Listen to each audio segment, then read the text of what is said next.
this is an opportune time to bring up something I mentioned earlier, and a great lead-in terms of being beaten down and getting, to a point where maybe you can ask for help.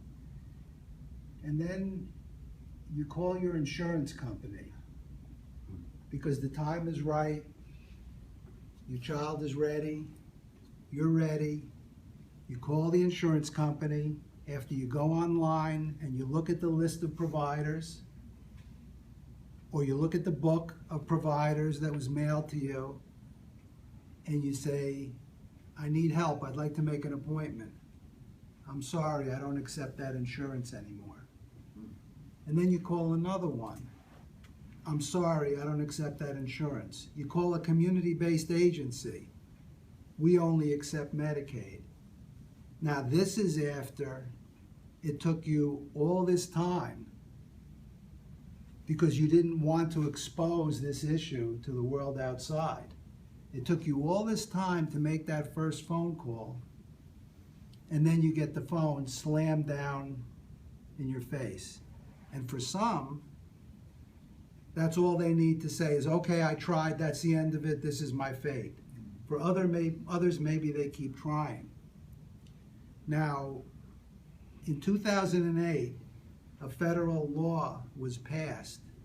It was called the Mental Health Parity and Addiction Equity Act of 2008. And some years later, the Patient Protection and Affordable Care Act was passed. These are federal laws that state that insurance companies must treat mental illness and addiction on par with other physical and medical illnesses. So if someone is in treatment, if they already got through the door and they need a higher level of care, there should be a continuity of care that your insurance company supports. But instead, what quite often happens is the unspoken policy of fail first. Well, try something less intensive and let's see what happens, right, while the suffering goes on.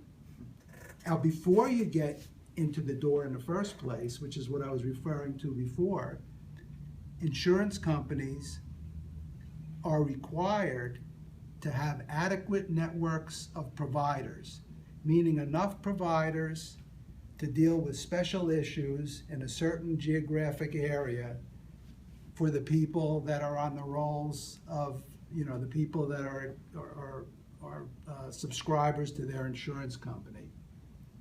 So when network adequacy doesn't exist, when it's inadequacy, people can't get help. They can't get access to timely, affordable care in the first place. And that's the period of time when, unfortunately, more overdoses occur, more deaths occur. When someone can't get the continuity of care that they need, the level of care that they need, that same horrible outcome can be the result.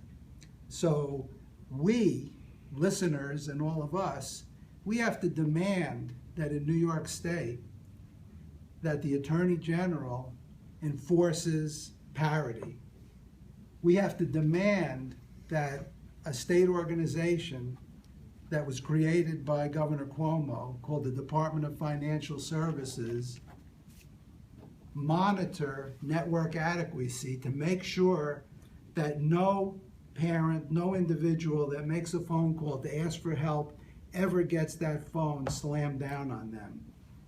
So this is a very important issue, and it really gets to the heart of what happens when people are so desperate and finally work up the courage to move beyond that secret place, and then they can't get the help that they need.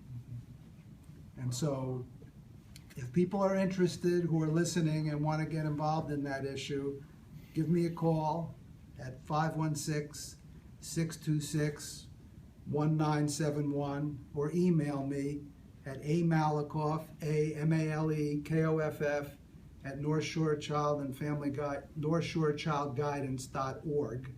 Malakoff at NorthShoreChildGuidance.org. I'm going to be involved in doing some research about network adequacy and what people's experiences are getting the phone slammed down in their faces.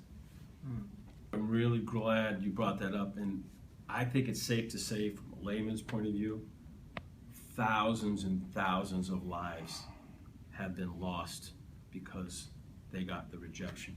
They got that.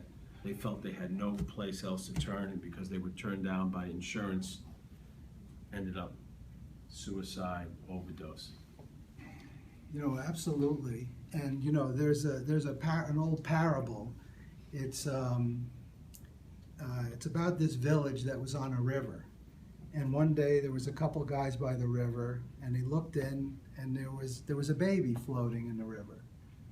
So he dived in, he saved the baby. Next day, there was a couple babies. A couple more people dived in, saved the babies, and it continued to happen. They couldn't save all the babies, but the town gave them, you know, all the affirmation and pats on the back, you know, for doing this. And it kept happening, and more babies kept coming down the river. And finally somebody said, you know, we ought to wait a minute and take a ride down the road, look upstream, and see who's throwing those babies in there in the first place. So when we talk about overdose, and today is the International Overdose Awareness Day, as Stephen mentioned, you know, earlier, we have some resources now, naloxone or Narcan, which is you know, an overdose blocker that saved a lot of lives. But we can't stop there. We have to see who's throwing the babies in the river and get that help that Bob is providing through all of this community education, through treatment that places like North Shore Child and Family Guidance Center are providing on an outpatient basis.